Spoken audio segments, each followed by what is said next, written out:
Good morning everyone, আমি অপর্ণা। নতুন একটা ভিডিওতে তোমাদের সকলকে অনেক অনেক স্বাগত। একটা ডেইলি ব্লগ নিয়ে তোমাদের কাছে চলে আসলাম। আজ সকালটা এখান থেকে শুরু করা হোক।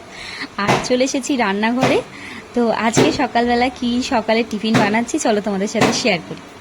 তো আজকে সকালবেলা সকলের জন্য জলখাবারে হচ্ছে পাউরুটি, টোস্ট, ডিম টোস্ট। তো প্রথমেই মেয়ের জন্য করছি এখানে ডিম টোস্ট, কিন্তু আমি এরমভাবে ডিম টোস্ট খেতে আমার একদমই পছন্দ না। তাই আমি নিজের জন্য বানিয়েছি। প্রথমে পোচ বানিয়েছি, পোচটা কমপ্লিট হয়ে গেছে, জাস্ট একটু নুন দিয়েছি। আর রুটিটা ভালো করে ওলট পালট করে একদম তেল ছাড়া ভেজে নিয়েছি। তারপরেই চলে এসেছি চান টান করে। আর কি আজকে রান্না হয়েছে চলো তোমাদেরকে দেখাই। তা আজকে রান্না বান্না হয়ে গেছে, অনেকটাই একটু ব্যস্ত ছিলাম, অনেক কাজ ছিল ঘরে, তাই জন্য আর ভিডিও করা হয়নি। ছাদে অনেক জামা কাপড় কেচাকুচি করেছি। তো চলে এসেছি। এবার আজকে কি রান্না করব তোমাদেরকে, রান্না হয়েছে চলো তোমাদেরকে দেখাই। আর এখন এবারে বৃষ্টি আর রোদের চক্করে আমার আবার এই সমস্যা হচ্ছে, বারবার করে গিয়ে মেলতে হচ্ছে আর বারবার করে গিয়ে তুলতে হচ্ছে। তো আমার রান্না বান্নাও হয়ে গেছে, এবার বসেছি খেতে। তো খুব জোর খিদে পেয়েছে, আজকে অনেকটা বেলা হয়ে গেছে, সকালবেলা খেয়েছি আর অনেকটা বেলা হয়ে গেছে খেতে খেতে।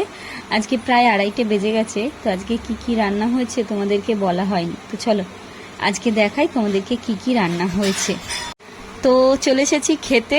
আজকে আমার এই গরমে কিন্তু রায়তা খেতে ভীষণ ভালো লাগে। প্রথমেই দেখাই পটল ভাপা, রায়তা, ডাল আর হচ্ছে মাছের ডিমের ঝাল। তো এই আজকে রান্না। তো তোমাদের বাড়িতে কি কি রান্না হয়েছে কমেন্টে জানিও। তো এইটা হচ্ছে রায়তা। রায়তা কিন্তু অনেক রকমভাবে করা যায়। আমাদের হচ্ছে শসা, টমেটম, কারি পাতা আর দই আর শুকনো লঙ্কা, ব্যাস নুন, খুব সুন্দর লাগে খেতে। বাবা কি করেছে, পুরো একদম গাছ ফাঁকা করে দিয়েছে, পুরো ফাঁকা। বাবা ওই দেখো ওপর সব বসে রয়েছে, ছাদে গিয়ে দেখ কি অবস্থা। আজকে পিঠে খাবে। একবার তাড়িয়েছে হয়নি, এগুলো যাবে না। বাবা যা, বাবা ওদের ছাদে বসে বসে কাটছে, এতক্ষণ এখানে বসছিল, সব খেয়ে নিচ্ছে, সব কত আম ফেলেছে। বাবা এই দেখো ওই যে সব বসে আছে, ওই যে কোনায় বসে আছে, ওই যে ওইখানটা। এই পাশ দিয়ে দেখাই, এখান দিয়ে তারাই যে এই তোরা যাবি চল। আমগুলো খাচ্ছিস কেন রে? আমগুলো সব শেষ করছিস কেন? হ্যাঁ, সব আম গাছের ফেলে দিচ্ছে, একেবারে কামড়ে অর্ধেক খাচ্ছে আর সব ফেলে দিচ্ছে। বহুত বদমাইশি করছে তো এরা, পুরো গাছটা পুরো ন্যাড়া করে দিচ্ছে, সব ঝড়ে পড়ে গেছে, তার মধ্যে আরও ফেলে দিচ্ছে। গোটা আমগুলোকে ফেলে দিচ্ছে, একবার করে কামড়াচ্ছে আর ফেলে দিচ্ছে, একবার করে কামড়াচ্ছে আর ফেলে দিচ্ছে।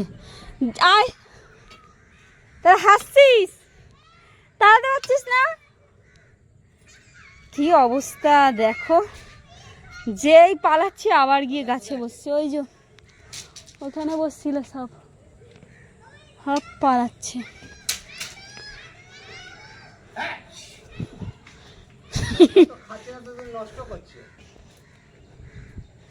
কি অবস্থা দেখো, আমগুলো সব ফেলছে, ছিঁড়ে ফেলে দিচ্ছে।